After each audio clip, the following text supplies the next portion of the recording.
अरे दाओयो, नीचे आ जाइए। मेरा कुत्ता बहुत सीधा है, काटता नहीं है। मैंने जोर से आवाज लगाई। ऊपर आसमान में तोंगथेन गुरु ने झुंझलाकर अपनी सवारी कुइनियू के सिर पर एक जोरदार थपकी मारी। बेचारा कुइनियू कांपता हुआ धीरे धीरे नीचे उतरने लगा। जैसे ही वह जमीन पर पहुंचा, उसकी एक टांग तक कांप रही थी। साफ दिख रहा था वह बुरी तरह डरा हुआ था। दरअसल गलती उसकी नहीं थी, क्योंकि सामने खड़ा था शाओबा। शाओबा कोई साधारण जीव नहीं था, वह था प्राचीन काल का दैत्य सम्राट, सभी पशुओं का राजा। उसकी मौजूदगी ही इतनी भारी थी कि आदिम शक्तियां जैसे कि पूर्वज ड्रैगन, युआन फीनिक्स और प्रथम किलिन भी उसके सामने फीके पड़ जाते थे। ऐसे में कुइनियू जैसे जीव का कांपना तो बनता ही था। तू निकम्मी गाय, मेरी इज्जत मिट्टी में मिला दी।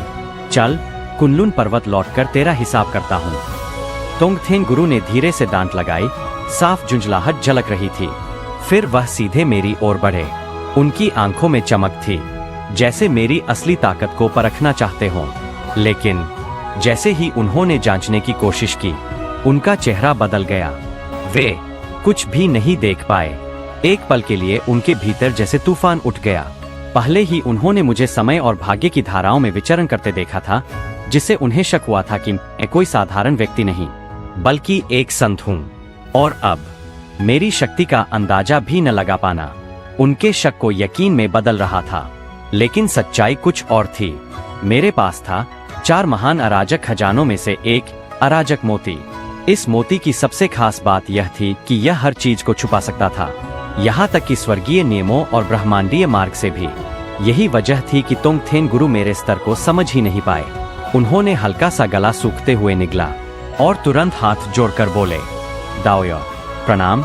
मैंने भी उसी अंदाज में जवाब दिया, दाओयो प्रणाम। हम दोनों ने एक दूसरे को ध्यान से देखा। फिर मेरी नजर उनके पीछे खड़े कुइनियू पर पड़ी और मेरी आंखें चमक उठीं। मैंने उत्साहित होकर पूछा, आप? क्या आप वही है? तोंगथेन गुरु ने बिना झिझक जवाब दिया, हाँ मैं ही हूँ। उस पल मेरे मन में हलचल मच गई। मैं एक संत के साथ दाओयो कहकर बात कर रहा था, लेकिन अगले ही पल मैंने खुद को संभाल लिया। संत? तो क्या हुआ? हमारे हलू गांव में मेरे अलावा भी 6 संत रहते हैं, और प्राचीन समय में हमारे गांव के 3 बुजुर्ग, मछुआरा, रसोइया और वह भयानक महिला, तो तीनों शुद्धों को दौड़ा दौड़ा कर मार चुके हैं, जिनमें यही तोंगथेन गुरु भी शामिल थे। यह सोचते ही मेरे भीतर का संकोच खत्म हो गया। मैंने मुस्कुराते हुए कहा, मेरा नाम मोबाई है। तोंगथेन दाओयो, कृपया अंदर आइए। सच कहूँ तो अगर इस प्राचीन दुनिया में किसी का मैं सबसे ज्यादा सम्मान करता हूँ, तो वह यही तोंगथेन गुरु है, क्योंकि उनकी शिक्षा की नीति अलग है। वह हर किसी को समान मानते हैं, किसी के जन्म या पृष्ठभूमि से फर्क नहीं पड़ता, और यही बात उन्हें महान बनाती है। आप पहले चलिए, तोंगथेन गुरु ने विनम्रता से कहा।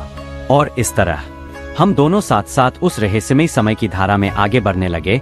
हम दोनों समय की नदी और भाग्य की धारा के किनारे आकर रुक गए। हमारे बीच एक बड़ी सी हरी सी चट्टान थी, जिस पर हम आमने सामने बैठ गए।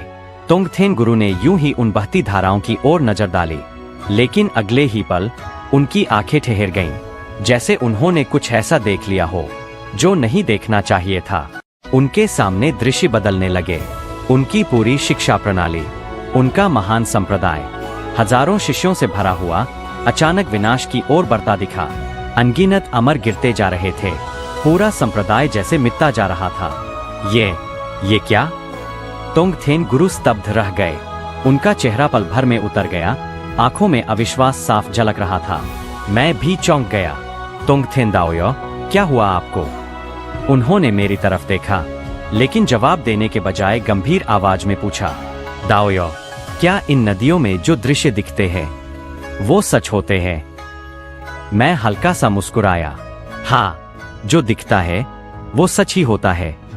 बस इतना सुनना था कि उनके चेहरे की मांसपेशियां तक तन गईं। मन ही मन वे घबराने लगे।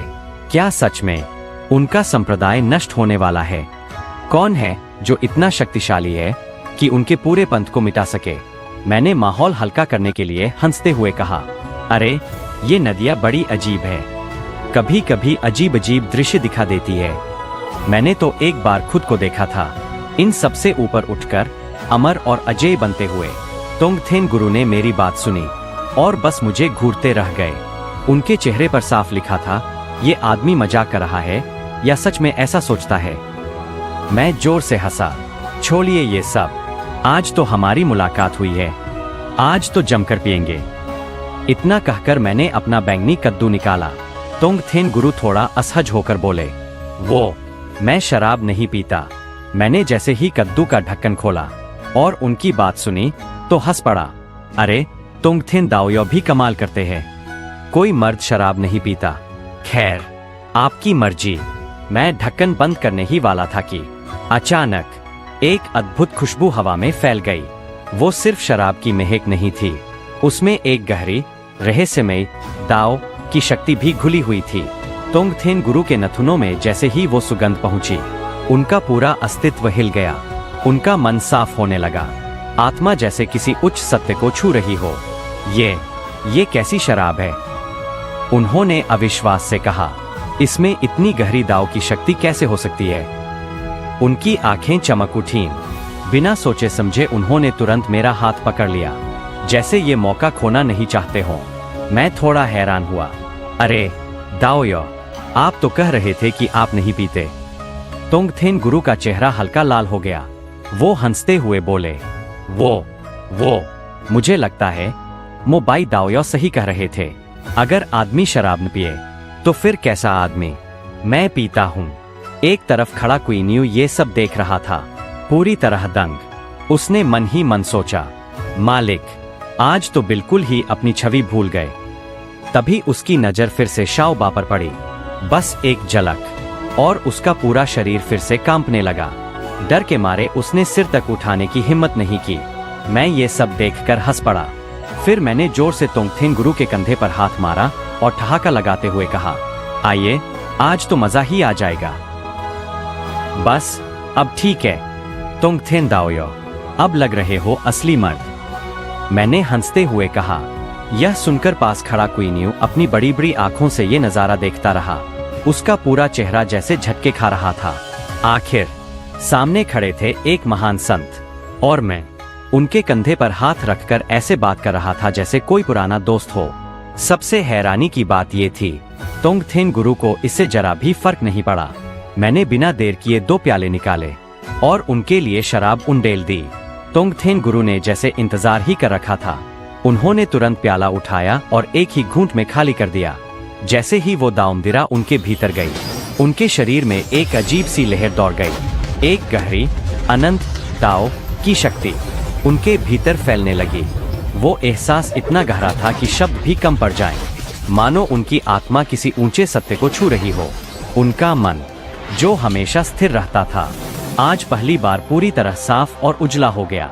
उनके पीछे आसमान में बैंगनी आभा फैल गई। चारों ओर शुभ संकेत प्रकट होने लगे। अजीब अजीब दिव्य दृश्य उभरने लगे और सबसे चौंकाने वाली बात, उनकी साधना